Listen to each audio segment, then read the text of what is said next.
Michael here again, and this time we are going to look at the second part of the coursework, which is the lesson plans. We're going to go through different aspects of the lesson plans and what would be a very effective lesson plan for your portfolio. So the first thing that I just want everyone to think about when we're looking at lesson plans is the question that I've got here. Okay, could a stranger pick up my plan and deliver the session? So effectively what I'm saying is, if you were a teacher and you done this lesson plan, if there was a cover supervisor who needed to come in, could they pick up your lesson plan, your appendices, your resources, and deliver the session without any problem? That is what an outstanding lesson plan should do. Okay, not necessarily what we would always do. It's not necessarily always the practice of teachers when they're in schools, but for a teacher training perspective and for a vocational course perspective, and what I want to see in this coursework, that should always be in the back of your mind. So my advice would almost be sometimes give your lesson plan to a stranger, give your lesson plan to a peer, to someone else, and part of that process of reviewing it before you submit it is actually to do that and say, right, can I have a look at this? Can you have a look at that? Would you be able to deliver this? If not, what do I need to make clearer? So that's a thought that I would have, okay? So what's expected in your lesson plan? I guess these 7 points are what I'm going to talk through, and I've got an example of a lesson plan which I'm going to go through, and I'm going to unpick each of these within that, okay? I've tried to group them together as much as possible, and I'm going to try and give a degree of detail on all of these. So I will talk on the presentation, and then I will reflect back on the lesson plan, and I'll show you how that relates to my example. I would say that there's probably still a little bit of room for improvement in my example, but you guys can possibly think about that as well. Okay, so the first thing that I'm going to unpick is this idea of learning outcomes. The last slide on one of the slides for the planning and the lectures was Bloom's taxonomy, and he kind of has this idea of 3 domains. So it's the physical or the psychomotor, social or the affective, and the mental or the cognitive domain. Okay, now if you have a look at the example lesson plan which I have got here, if you just give me a second, should come up. If you have a look at this example lesson plan here, we can zoom in a little bit, or you can just highlight here that we've got the 3 learning outcomes. Now, there's nothing new about this lesson plan if you've done PS212, but as you can see there, I've got by the end of this lesson that you should know that, which is our cognitive or mental domain. Understand, so that is our affective or sort of social type domain, if you like, so how hurdling technique can be used in different settings. And be able to, well, this is our physical domain. So down here, this is your kind of, your psychomotor, if we're going to use Bloom's terms.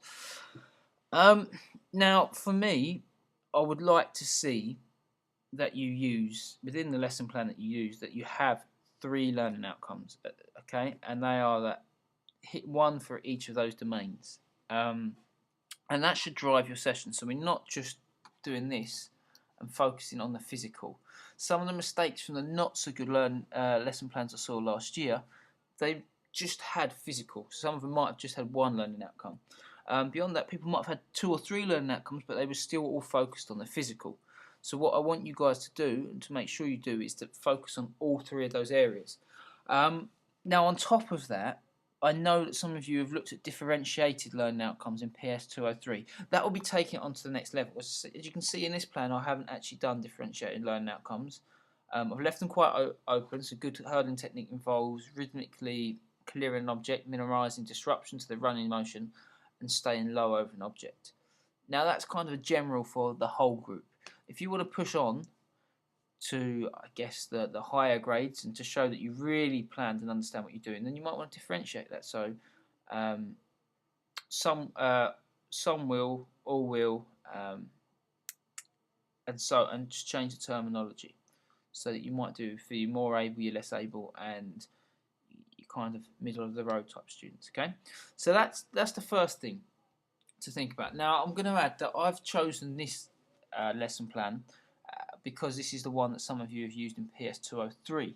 Now, you don't have to always use this format. Some of you have, I've seen you've used a different format, which is one that we've looked at in the past, which you might have used for PSE 104 last year, and that's fine as well. So don't get too caught up on you're not using this format of lesson plan. Either of those two will be fine. Okay, as long as you've chosen one and stuck with it throughout, that's not a problem for me. It's more about the information and the knowledge within it. So I'm going to go back to our presentation now, okay, and I'm going to start to have a bit of conversation about these other areas.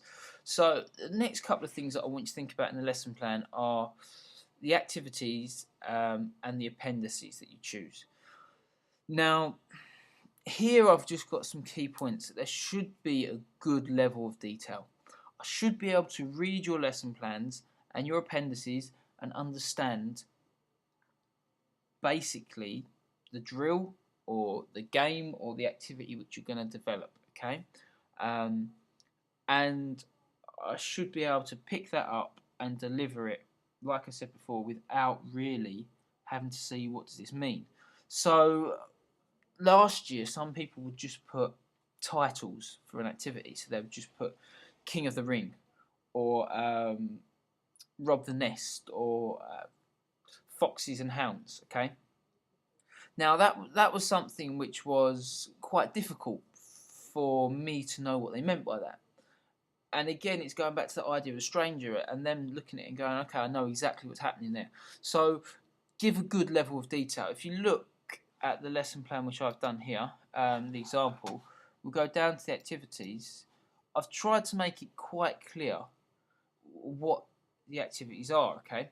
So if you look here, we've got sort of the truck and trailer activity, and you've got one student is the truck, one student is the trailer. The truck must move any way possible to try and get as big a gap as possible from their partner. At 20 seconds, both partners freezes. If the truck catches the trailer, the truck does the drill backwards for 5 steps, and the trailer then closes the gap. Okay, so what I've done there is you can see that in this section here, the task or activity is quite clear what they're being asked to do. Now, the space isn't necessarily that clear in this section here. If you then move on to the teaching space organisation, then you can actually see that that is a lot more specific. Okay, you've got 2 squares, 15 students per square because we've got 30 in the class. All equipment is spread out randomly inside a square. Equipment is grouped together in threes to make the obstacles. This can be a combination of equipment. Equipment must be touching another bit of equipment. Okay. Now I've put C appendices 1 in there, and actually, in this example, I haven't necessarily put that appendices in, but that might be an easier way for you guys to do it. So you might say, right, I've explained the space, but I'm still not sure how people will get it completely, so I'm going to put C appendices 1 in, and that might be a diagram or a photo of the setup which you've got there. Okay.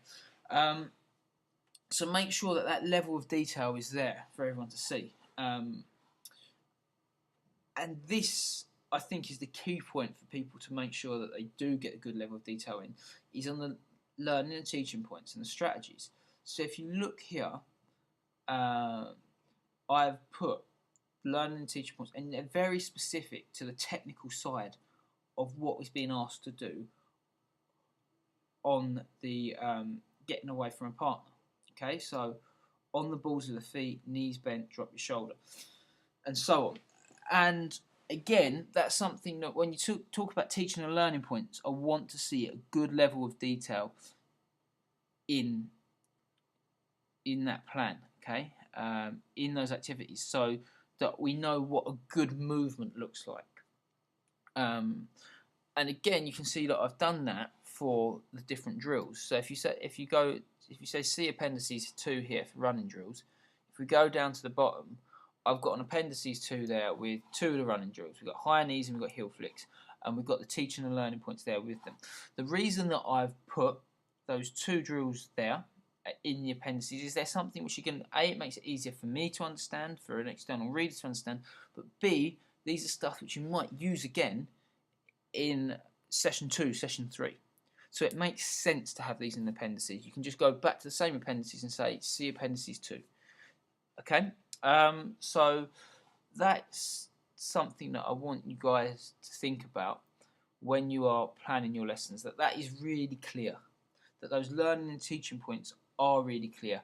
They are really obvious. It's really clear for me to see. And as I said, I would possibly think about doing the same thing again with the teaching space in the organisation. Here, just noticed a bit of an error. So actually, this timing needs to come out, and so this timing here needs to come out. And what needs to be put in there is the different equipment. But again, the equipment is something which you can copy and paste because it can be a repetition from one activity to the next, as long as you're not changing spaces. Okay. So that's the first thing that I just wanted to pick up. If I go back to these points here, is there anything else I want to pick out? Okay, this one here is really key for me. No students being eliminated. And I know we've talked about this before, but when you plan and you design your activities, there shouldn't be students going out. They shouldn't be getting disqualified for not making a certain amount of passes, or they shouldn't go and sit on the side for being eliminated or being tackled or something like that, okay? And that is something which, if you do straight away, will knock your marks down. It's just the least competent students, the ones who need it the most, end up being the ones who don't get the chance to practice. So make sure in your plan that there are no students going out, okay? And that's really kind of key. I think that's really important. Okay, so the teaching and learning points. Now I guess I've started to touch upon these in general. So the technical points and the appendices, I guess, is a bit of a repetition from the slide before, but I have pointed that out. The thing that I haven't necessarily pointed out so far is key questions. And if you go back through my plan, and I'll show you in a minute, there are different questions that have been planned into the lecture, into the lesson plan, so that you can draw out some of those technical teaching and learning points, but so you can also encourage students' learning and development.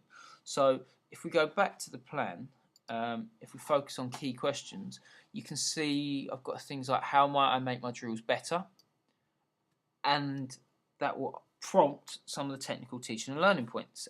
Quite a low order question, but at the same time we've used the term might, so that they're going to assess their own learning and how might I do it differently. So they're giving them different opportunities, okay, and to build upon what they already know. What might be a good way to get away from my partner? Again, you can see that there are clear questions put in there, again in the warm-up, but very technical questions to encourage them to develop an understanding of their body and of their movement. So again, throw in some different questions in there, and actually what might be a good way to get away from my partner is quite an open question, and allows quite a lot of analysis. So actually maybe a slightly more higher order question. Again, if you go down here, you can see that there's just a few questions that have been put in place and are planned into the lesson. Can you identify a clever strategy somebody in your class is doing that works well for hurdling? So again, another analysis question, a bit more of a higher order question there. Again, you can just see that this is all related to the different teaching and learning points and the different things that are being asked for the participant to do there. Okay, so just make sure that you plan these in and that you make that quite clear in your lesson planning. All right, so I won't go on about that too much, but that's just something to think about. Okay, so the technical teaching and learning points are really, I think, are important, and that you do consider them. Okay, differentiation. So what I've got here, sorry for that, differentiation, again, I've just got here just a few things for you guys to consider. Now, I've had a couple of questions about differentiation. First question is, do I need to do everything from the step principle? And the honest answer is no. Okay, you only apply the bit of step that you think is appropriate for that learner. So you don't need to do a whole step principle for every task or every activity. Some activities you could, but we'd almost be over differentiating and over complicating things. So only do one or two of those activities. And if you go back to the lecture slides and the handout I gave you on the differentiation section, you see that step principle there. The other thing is, if you don't want to use the step principle, you can always refer back to that inclusion spectrum, which is on those handouts as well, okay? But you do need to make it clear for all aspects of the session, so even from the warm-up, that there is an element of differentiation, okay? So if we go back to the lesson plan, now I've modified this lesson plan for 203, that's taken from 203 a little bit, in that it didn't actually have a bespoke differentiation section, whereas the one that you used last year for PS104 will do. So the first thing you can see is that actually the differentiation isn't completely over the top. So if you look here, pupils will be paired with partners of similar abilities. So that comes from people. Okay, so when we go back to that step principle, I've just taken the P. And there's going to be two squares as well. Okay, so of those two squares, one's going to be in a slightly larger space than the other.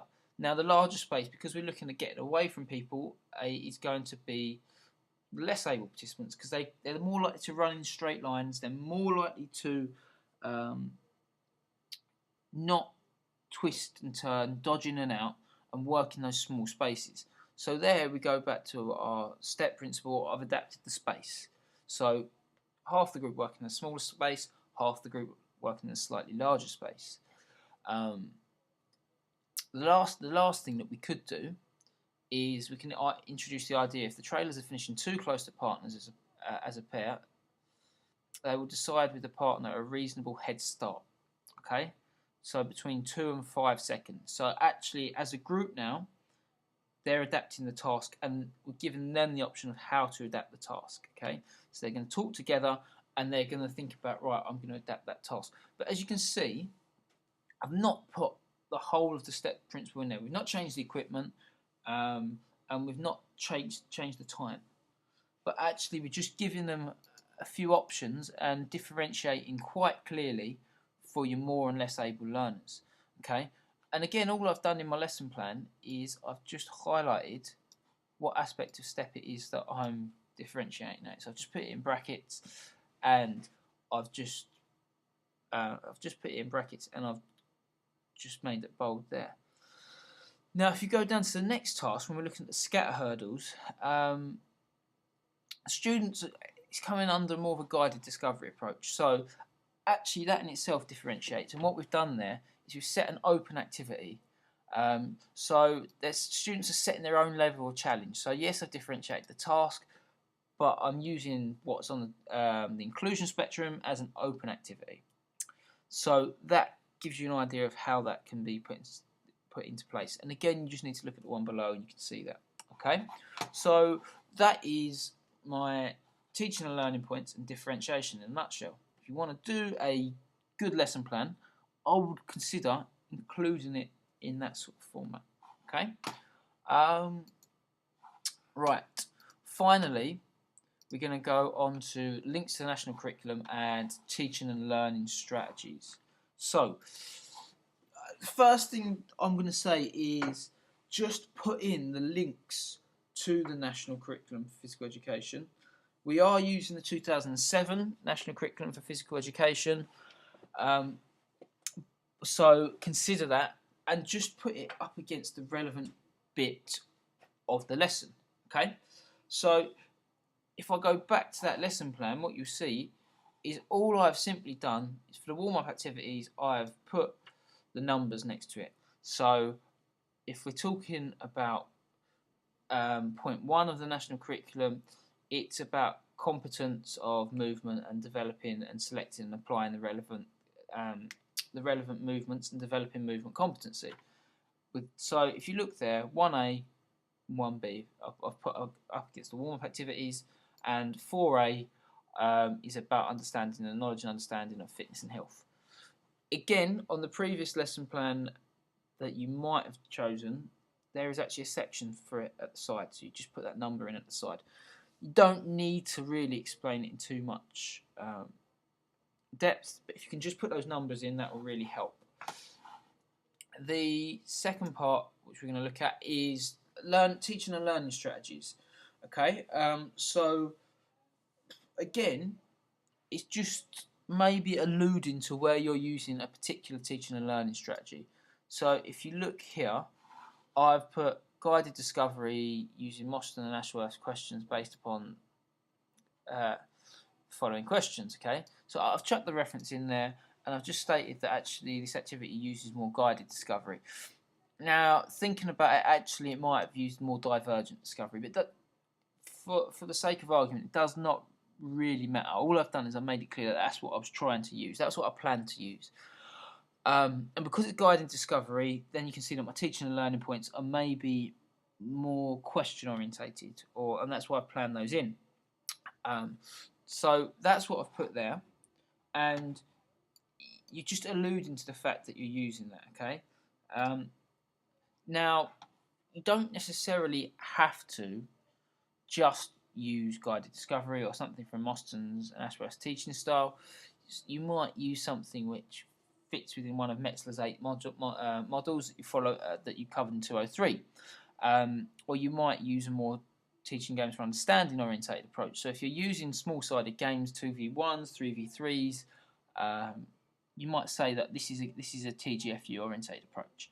Okay, and that will just show that you've got an understanding of teaching and learning strategies. Now, the other thing that I want to highlight to you is assessment for learning, because effectively what I've put in here is I've put in a number of questions that actually do an aspect of assessment for learning. So how might I make my drills better? Well, this question that we talked about earlier, the fact that I put might in there is asking them to unpick the possibilities and unpick their previous knowledge. So that would be an area of assessment for learning. And again, you can see that I've highlighted the words here, which again, the idea of might or clever strategy, which give us an element of assessment for learning. Now, the other key area which assessment for learning really comes in is in the plenary. So what I've done here, and you can just see in the task, is using mini whiteboards, ask students to individually write down the cleverest thing they did in today's lesson, one way they surprise themselves, and one thing they want to do better in PE next week. So again, you can just see that we've used the whiteboard and we've planned in for an area of assessment for learning. So again, you just possibly plan that into your plenary. Okay. So again, it's just making sure that that's clear, and I can look through and go, all right, that is assessment for learning. Yes, they are doing that. And that is kind of it, really, in terms of the lesson plans. I can't really think of too much else that I've got to add. I guess the main thing I would say is don't just write an essay. Don't put loads and loads and loads of words in there. Although I said I want a good amount of information, try and keep that short. Try and use bullet points. Try and use appendices to cut down the amount of words. And yeah, if you've got any other questions, then just drop me an email and we can make appointments to get on with that. But I hope that kind of helps and kind of fills in some of the information. So yeah, thank you very much, and look forward to hearing from you.